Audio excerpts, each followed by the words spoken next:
Hi friends, Namaste. Welcome all of you to my channel.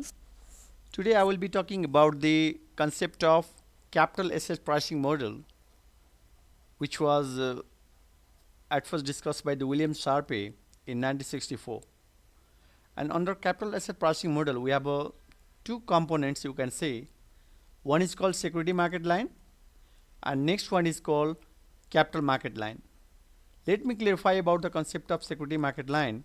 You can see here in our x-axis, that is the beta coefficient, which is the measure of systematic risks, or you can say that market risks.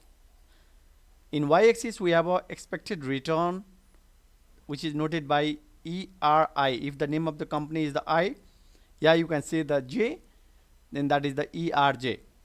Okay, for example, if you are investing in a stock of TCS company, then this could be ERTCS, like that, and this is the beta of TCS. And remember, and this RF is the risk-free rate of return when you are investing in the like a government treasury bill, like in case of India, like Reserve Bank of India issue the treasury bill, and when you are investing, then we assume that that is the risk-free rate.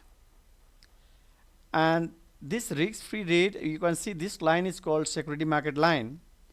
An equation for security market line that you need to understand here, that is simply we say that risk-free rate plus ERM, that is expected return on the market, minus risk-free rate into beta value.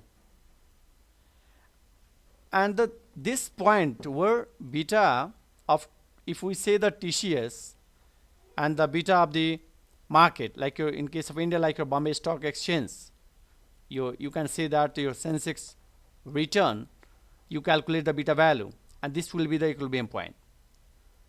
While this is your beta value is the 1. If beta is greater than 1, that is, we say that the stock is more volatile. At the same time, when beta value is lower than 1, then we say that stock is less volatile. Okay, and this is the expected return on the market. ERM, you can say that this is not the ERI, that is the ERM. Okay, now look at this simple example. We have a risk-free rate is 4%, while ERM is assumed to be 8%. Beta coefficient, if we say the 1, what will be the expected return on this investment?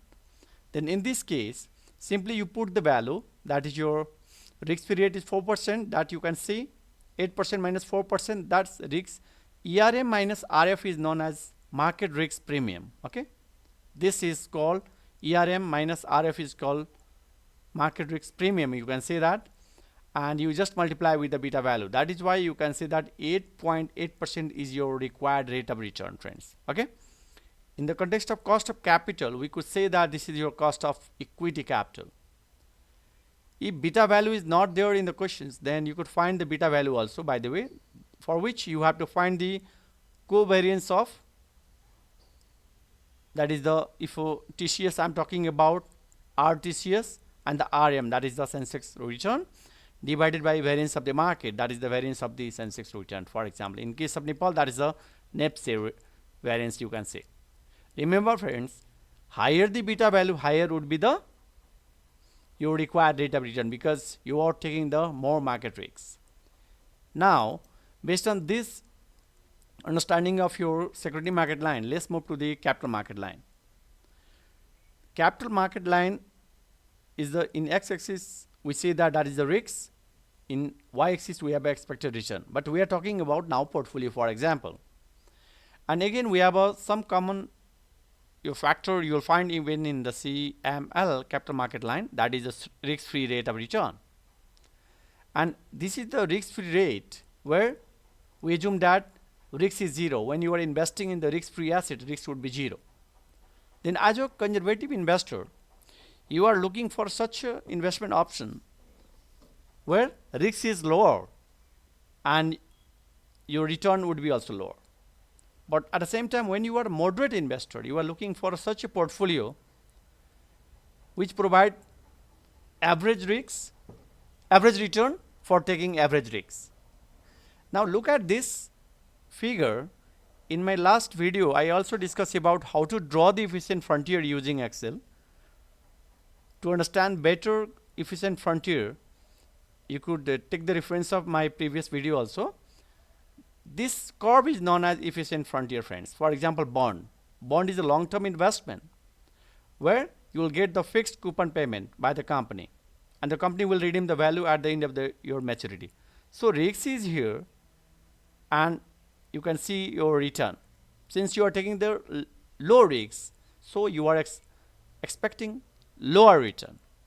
At the same time, this is the point where that is the best mix of stock and bonds, for example, where your return is higher and risk is low as compared to other combination. If you are choosing any, if it said which are not supposed to be efficient, remember, reason is that you are taking the same risks but return will be lower. Similarly, when you are investing in the stock, then you have to take the more risks and you are expecting more required rate of return. That is all about your aggressive investor. And this line is called capital market line, friends. Now, then what about the capital market line? I just show you this one. As I explained earlier, this is the same figure. You could be clarified with this equation. That is the slope of CML is this, which is called ERA minus RF. That is the market risk premium divided by your standard deviation of the market. Okay, market means is the, I'm talking about your capital market. For example, in case of Nepal, NEPSI. In case of your Bangladesh is the DSC. And anyway, you could take the reference and of any stock market and you could find it risk-free rate, and this is your standard deviation of the portfolio. But whatever the equation we are talking about, this is called expected return of a portfolio on the capital market line. And this is nothing, this is your efficient frontier. This is, okay, the same figure I explained.